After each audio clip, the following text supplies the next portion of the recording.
Malheureusement, aujourd'hui, Monsieur le Président, avec respect, je n'ai pas les réponses. Et le Bloc n'a pas les réponses à la question « Est-ce que le gouvernement est prêt à faire face à ses obligations pour la mise en œuvre de ce projet de loi C-22 ?» Et j'ai une crainte, Monsieur le Président, c'est que le gouvernement ne soit pas prêt. Alors, c'est évident qu'on va retourner, et nous, on est d'accord que ce projet de loi soit étudié en comité. Parce que c'est quoi un fournisseur de services Internet?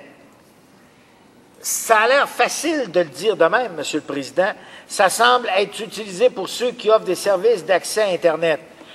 Mais c'est qui, ça?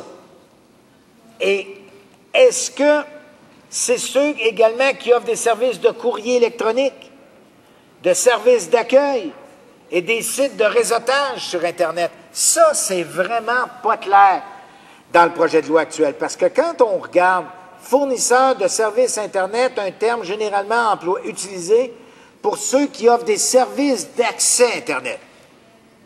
Ça veut dire quoi? Cablevision en Abitibi? Vidéotron? Mais il faut que ça aille plus loin que ça, Monsieur le Président.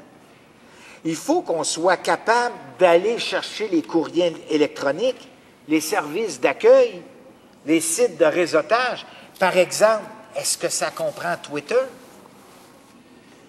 Est-ce que ça comprend Facebook? Tous ces réseaux, actuellement, est-ce qu'ils vont rentrer sous la juridiction de ce projet de loi C-22? Alors, c'est là qui va être le débat, Monsieur le Président, parce que nous, au comité, on n'était pas satisfait des réponses du gouvernement qui nous disaient, écoutez, c'est les fournisseurs de services Internet. Donc, on a compris que c'était Vidéotron, par exemple. Je donne Vidéotron pour donner Vidéotron. Ça peut être Rogers, ça peut être Bell, mais il faut aller plus loin. Et ce qu'on dit au gouvernement, êtes-vous prêt à aller sur les sites de Twitter et de Facebook? Je donne ces deux exemples-là et je pense que ça suffit. Imaginez que si on n'est pas capable d'intervenir auprès de ces réseaux-là, nous pensons, Monsieur le Président, qu'il faudra absolument avoir des réponses à ces questions-là. Et comme le projet de loi va venir devant le comité uniquement à l'automne prochain, le gouvernement a le temps de répondre à ces questions-là.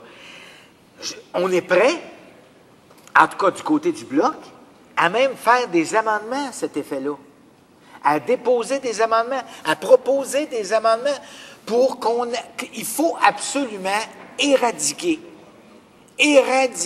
complètement la petite, peut-être, possibilité que l'on puisse avoir accès à de la pornographie juvénile sur des sites hébergés au Canada. Alors, il faut enlever. Alors, il faudra trouver des moyens.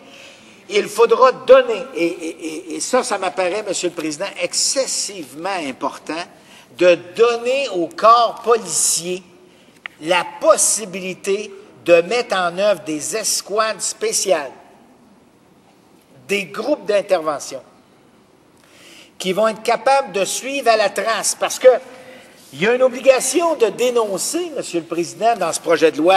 Toute personne, tout groupe, etc., devra dénoncer qui fournissent ses services Internet au public, à faire rapport si elles sont avisées d'une adresse Internet. Alors, dès l'instant où il y a une adresse Internet qui a de la pornographie juvénile, Monsieur le Président, c'est quoi les moyens que l'on va prendre pour pouvoir remonter la filière? Et je fais un parallèle exactement avec le blanchiment d'argent au niveau de la drogue. C'est beau d'arrêter les trafiquants de drogue, Monsieur le Président, mais c'est l'argent, la trace de l'argent blanchi, elle va où? Et c'est comme ça qu'on aide à commettre d'autres crimes.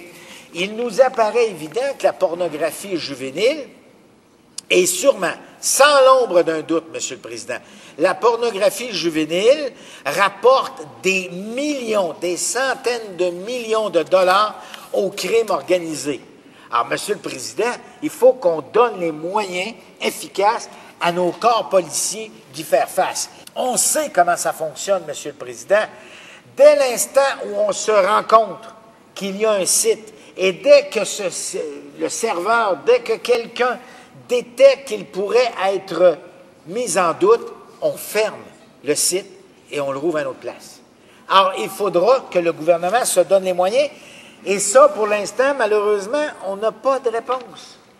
Il faudra absolument qu'on ait des réponses à ces questions-là, parce que sinon, on va avoir voté un projet de loi, on va avoir fait notre travail, parce que ce qu'on nous demande, les députés, c'est de faire notre travail, à savoir de proposer, de développer, d'analyser une loi pour contrer les sites de pornographie juvénile ou les sites de pédophilie.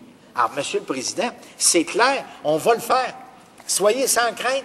C'est clair que la population peut s'attendre à ce que de ce côté-ci de la Chambre, le Bloc, mais je pense que mes collègues du Parti libéral et du NPD sont d'accord avec le gouvernement. C'est clair, on peut aller de l'avant. Mais il faudra se donner les moyens. Il faudra absolument que le gouvernement se donne les moyens et donne rapidement des signes qu'il a pris très sérieusement en compte ce qui a été décidé de face au niveau international de contrer cette pornographie juvénile qui est extrêmement néfaste pour nos jeunes.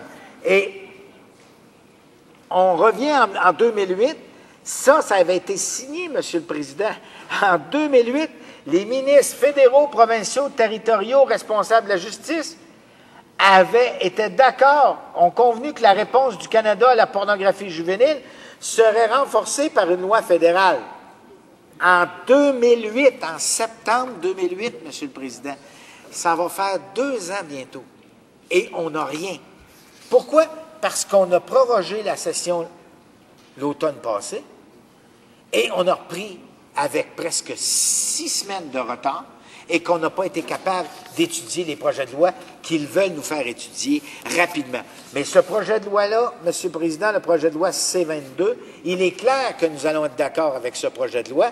Nous croyons qu'il est nécessaire et que c'est un outil important dans la lutte contre le crime organisé, dans la lutte contre la criminalité, dans la lutte qu'on doit se livrer, qu'on doit livrer régulièrement, jour après jour, contre ceux qui font que nos enfants risquent d'être victimes de tels crimes. Alors, en conséquence, Monsieur le Président, il nous apparaît évident que nous allons voter en faveur de ce projet de loi et j'invite mes collègues qui parleront sur ce projet de loi à donner leur opinion, mais en conséquence, il faut que ce projet de loi puisse être adopté rapidement pour que nous puissions l'étudier en comité dès l'automne prochain. Mais entre-temps, il ne faudrait pas que le gouvernement attende pour mettre en œuvre, parce qu'il peut le faire, Monsieur le Président. Je vois, Monsieur le Président, qu'il ne me reste que 2 minutes. Alors, je ne voudrais pas être beaucoup plus long, mais je vous dirai une chose, Monsieur le Président,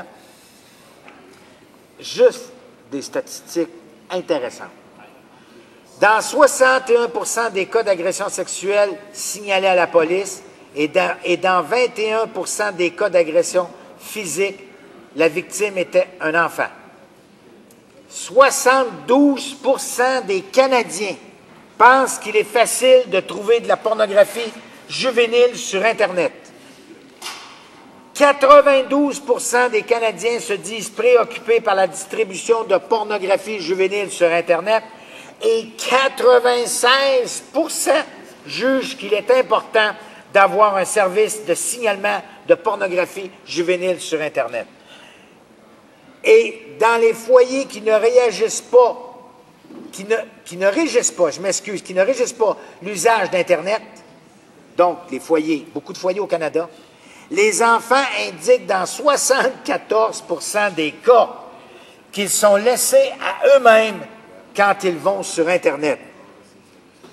21% des enfants avouent avoir rencontré en personne quelqu'un qu'ils avaient déjà d'abord connu sur Internet. Juste avec ça, Monsieur le Président, juste avec ça, je conclurai là-dessus. Il est urgent que le Canada prenne ses responsabilités et attaque ce problème de la pornographie juvénile sur Internet. Merci, Monsieur le Président. Je suis